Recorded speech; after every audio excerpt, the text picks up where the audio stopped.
પોરબંદરની ભાવસીજી સરકારી હોસ્પિટલના સિક્યુરિટી ગાર્ડની પ્રામાણિકતા સામે આવી છે, જેમાં બાળકોના વોર્ડમાંથી કિંમતી મોબાઈલ ફોન સિક્યુરિટી ગાર્ડને મળ્યો હતો, જે ફોનના મૂળ માલિકની શોધ કરી સિક્યુરિટી ગાર્ડે પરત કરી પ્રામાણિકતા દાખવી હતી। પોરબંદરની ભાવસીજી સરકારી હોસ્પિટલમાં દિવસ દરમિયાન વિવિધ વોર્ડમાં આસપાસના વિસ્તારોમાંથી અનેક પરિવારો સારવાર માટે આવતા હોય છે।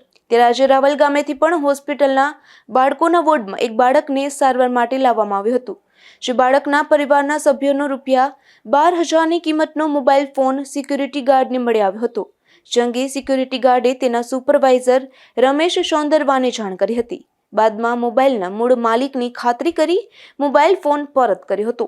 ત્યારે વધુ એક વખત સિક્યુરિટી ગાર્ડની પ્રામાણિકતા સામે આવી છે। ઉલ્લેખનીય છે કે અહીં સક્સેસ સિક્યુરિટી કંપની નામની એજન્સીના ગાર્ડ ફરજ બજાવે છે। અશોક થાનકી, ગુજરાત ન્યૂઝ, પોરબંદર।